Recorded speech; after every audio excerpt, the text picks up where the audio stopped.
हर खबर पर होगी आपकी पकड़। डाउनलोड कीजिए एबीपी लाइव ऐप।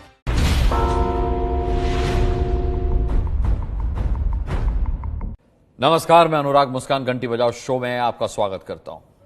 आज प्रधानमंत्री नरेंद्र मोदी ने देश के सरपंचों के साथ बात की।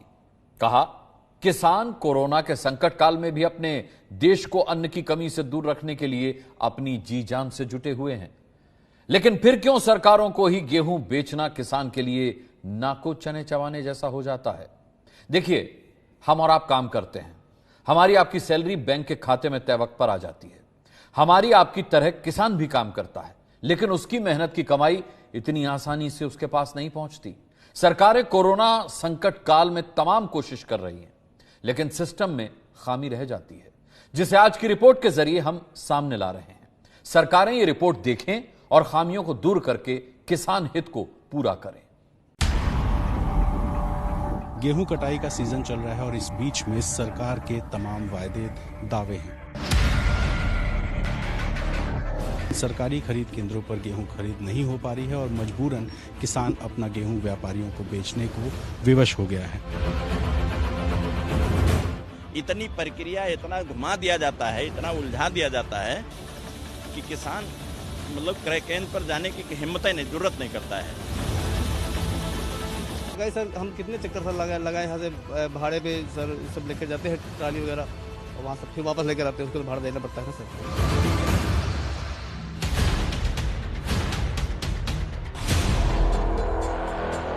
जिस कोरोना ने दुनिया के बड़े बड़े देशों को घुटने पर लाकर रख दिया, उसी कोरोना से भारत मजबूती से लड़ पा रहा है। इस आधुनिक और ये मजबूती देश में कायम रहे, इसलिए प्रधानमंत्री मोदी ने देश के सरपंचों के सामने एक मंत्र रखा।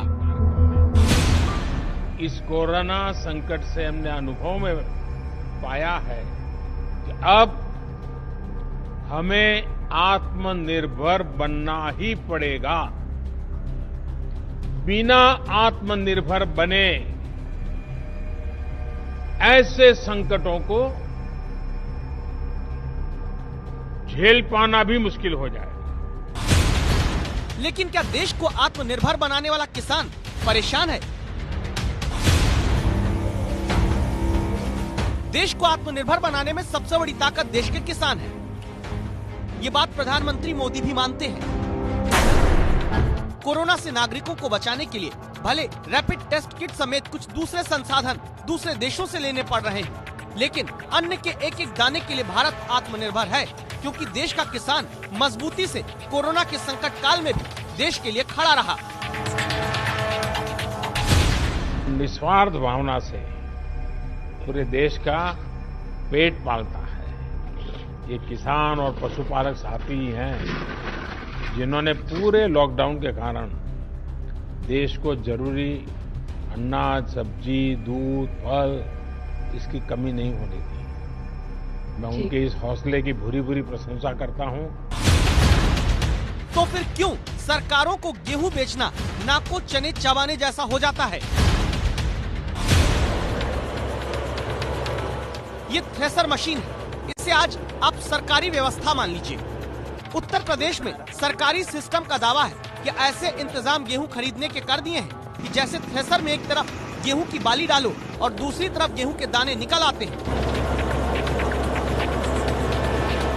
सरकार का दावा है कि इसी तरह सरकारी खरीद केंद्रों पर किसान एक तरफ गेहूं लेकर आता है और दूसरी तरफ सरकार गेहूं का एक एक दाना खरीद कर इकट्ठा कर लेती है, जिससे देश अन्न के मामले में आत्मनिर्भर होता जाएगा और किसान की मुश्किलें भूसे की तरह दूसरी तरफ उड़ जाएंगी।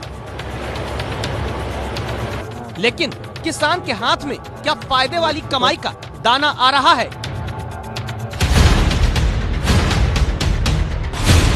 गेहूं कटाई का सीजन चल रहा है और इस बीच में सरकार के तमाम वायदे दावे हैं, लेकिन इन दावों के बीच में कहीं ना कहीं किसान को इतनी सारी दिक्कतें हैं कि सरकारी खरीद केंद्र होने के बाद भी इन सरकारी खरीद केंद्रों पर गेहूं खरीद नहीं हो पा रही है और मजबूरन किसान अपना गेहूं व्यापारियों को बेचने को विवश हो गया है। ऐसे में सरकारी दावों और हकीकत की क्या फर्क है, कितना इन दोनों के बीच में खाई है, आज इसी की पड़ताल के लिए मैं उत्तर प्रदेश के बाराबंकी जिले में मौजूद हूँ। आपके घर की रोटी किसान के गेहूं से तैयार हुए आटे से बनती है और ये रोटी आपको तभी मिल पाएगी अगर किसान गेहूं सही कीमत पर बेच पाएगा।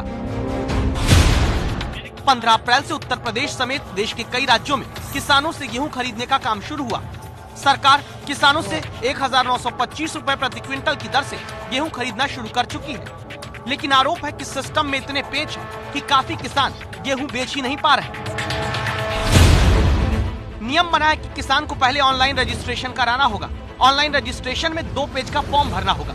ऑनलाइन रजिस्ट्रेशन का फॉर्म मोबाइल पर OTP मिलने के बाद दिखता है। OTP डालकर 2 पेज का फॉर्म भरे या भरवाए किसान, फिर उस भरे हुए फॉर्म का प्रिंट आउट निकालिए। फॉर्म पर लेखपाल से मंजूरी दिलवानी होगी। लेखपाल की मंजूरी के बाद किसान के मोबाइल पर मैसेज आएगा।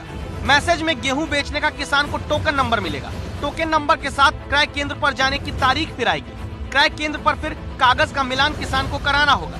अगर किसी कागज में गलती निकलती है तो किसान को दोबारा SDM के पास जाकर सत्यापन कराना होगा। सत्यापन करा के दोबारा क्रय केंद्र किसान को लौटना होगा, तब जाकर गेहूं बेच पाएगा किसान।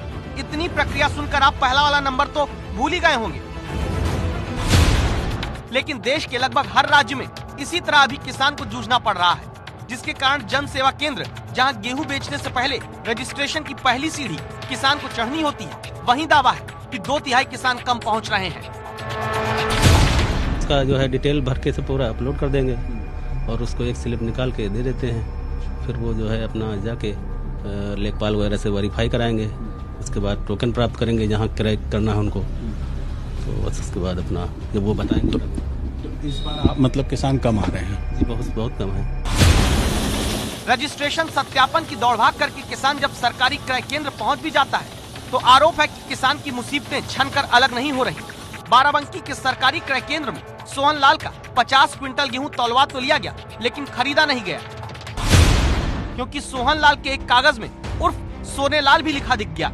बस उर्फ के एक नाम के चलते गेहूं खरीद सोहन लाल रोक दी गई।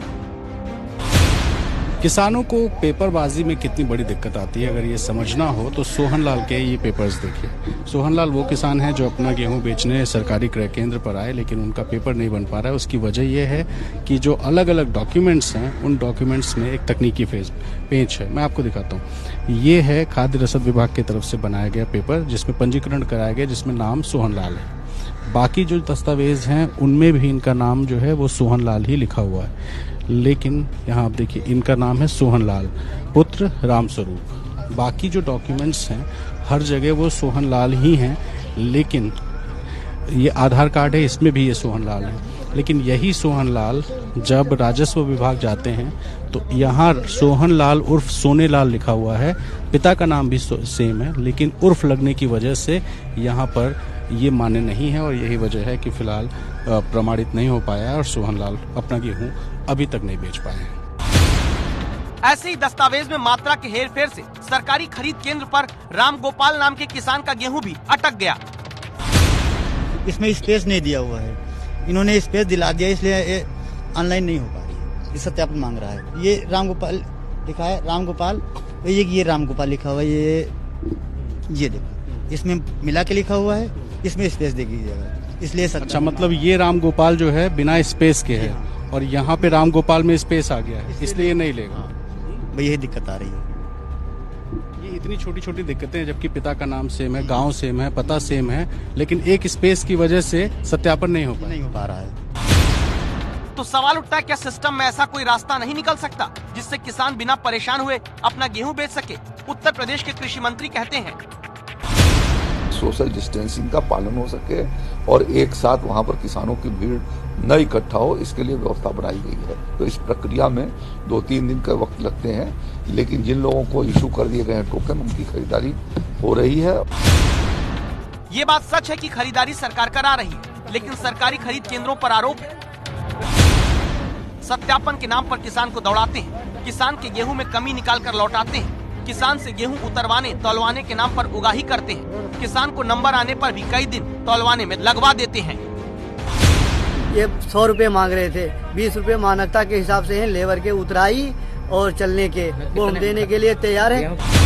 गए सर, हम कितने चक्कर सर लगाए यहाँ से भाड़े पे सर, सब लेकर जाते हैं ट्राली वगैरह, और वहाँ से फिर वापस लेकर आते हैं, उसको तो भाड़ा देना पड़ता है ना सर, बस इसलिए। क्रय केंद्र पे विश्वास नहीं? नहीं सर, यहाँ पर लोकल ही बेचते हैं सर, लोकल ही जो है बिचौलियों के हाथ से।